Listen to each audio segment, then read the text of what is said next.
man. I'm in and out like a robbery, man. I'm trying to tell you, if it wasn't for all of that, yeah, that running. If it wasn't for all that running, and the holding. If it wasn't for all of the holding, you already know. Next time.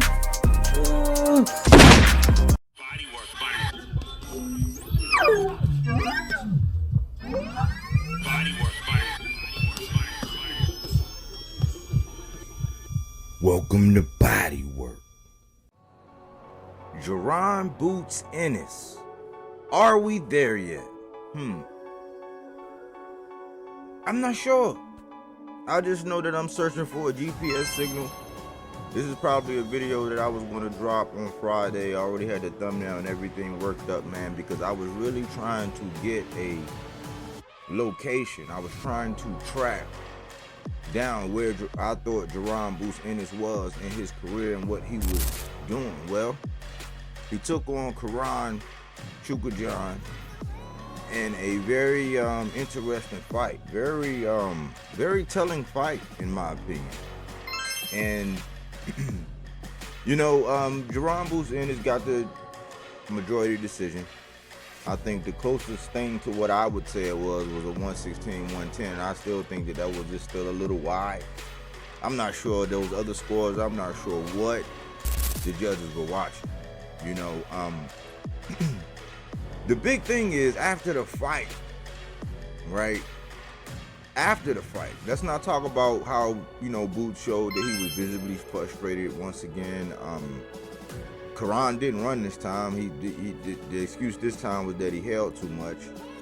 And well, I shouldn't say excuse. I would say what fans would call an excuse most of the time when somebody says something at the end when they wanted somebody or expected someone to get the knockout and they didn't, or get the dub and they didn't.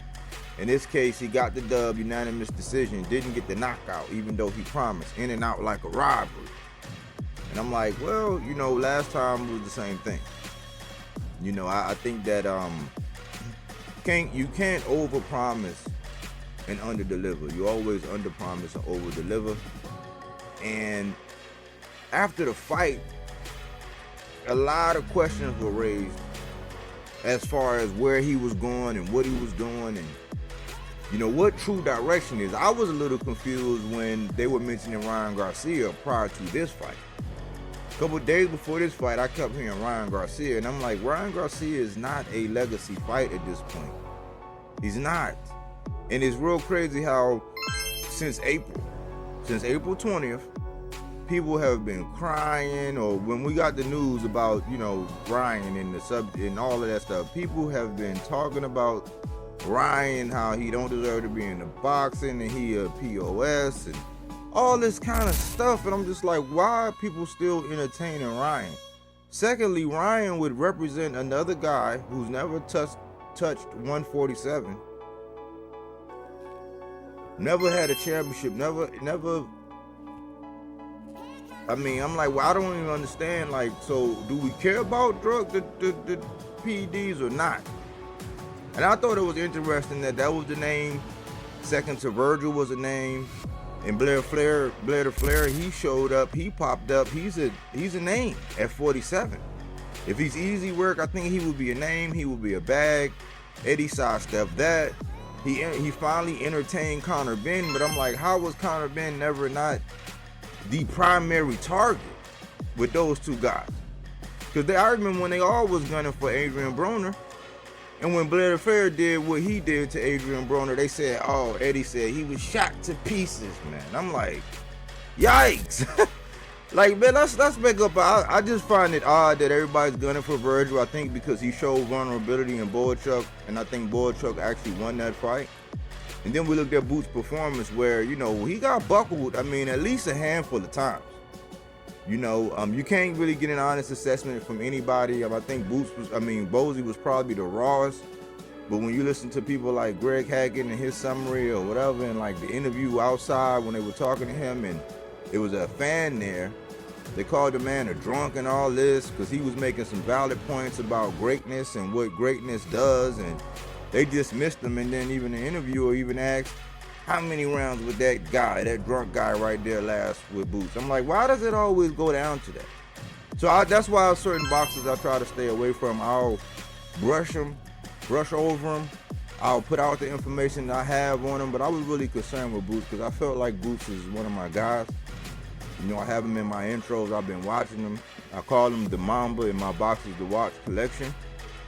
And I really didn't do much about him because in my heart of hearts, I'm an Earl Spitz fan, and I know that people, if you just go all out and just say all this and all that, they'll say, oh, you're a bandwagon fan. That's not me. I wish all these young men much success. You know, I hope that I hope the cream rises to the crop. I want them to continue to get paid. I want them to continue to develop, continue to show us, and prove to the world that they are stars. And I think that this fight that Boots had with Jaron, it left more questions than answers.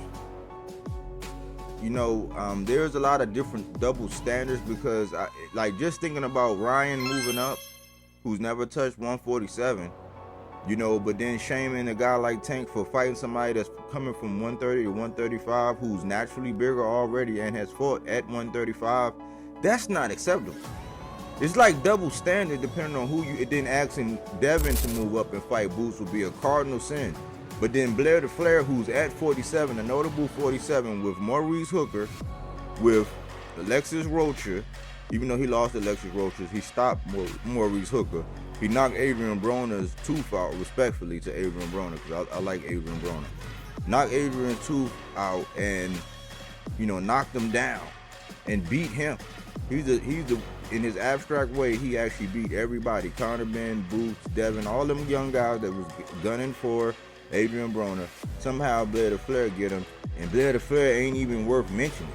I mean, Eddie put out a little slight offer for him to fight Jaron and then, you know, put out a little roadblock. But I'm like, I don't understand because you have the IBF. And it's a guy named Murtazaliev that you can move right on up. But the whole, I don't know if I'm going to stay, I want 140, I want to get undisputed out. And then I'm getting older now. I'm getting older and I have to move up now. Like all of a sudden. Sent shockwaves through the boxing YouTube community. And a lot of people are still in awe and still like scratching their head when it comes down to where is Boots.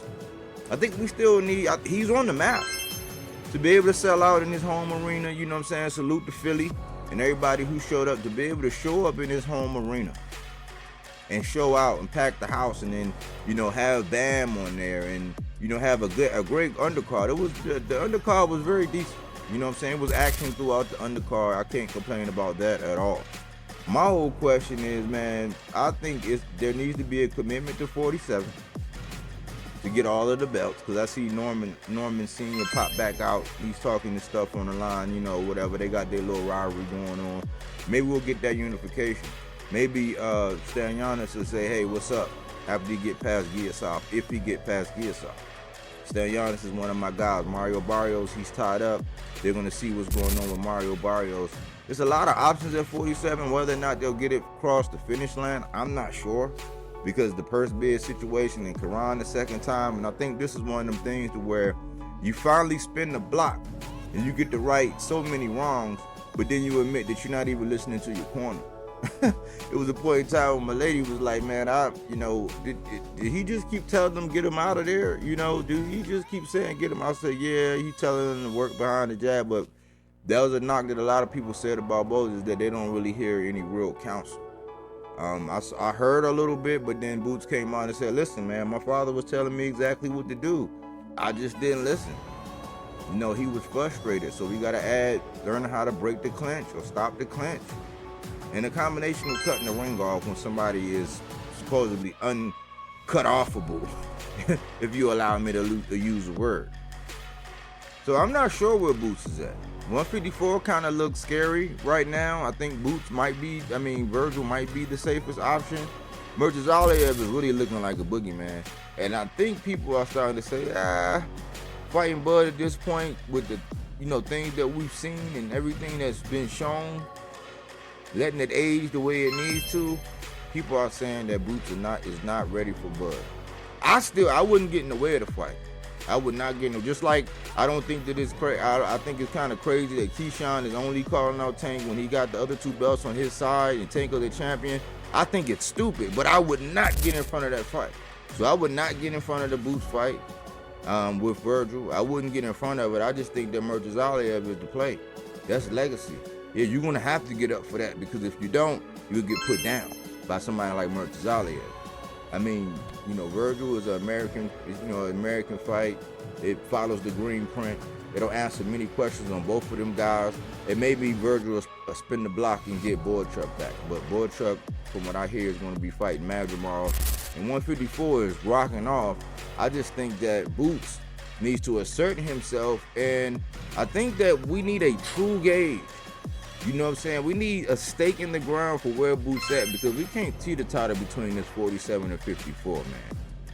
1 minute we want to do this, 1 minute we want to do that, next minute we want to fight Ryan.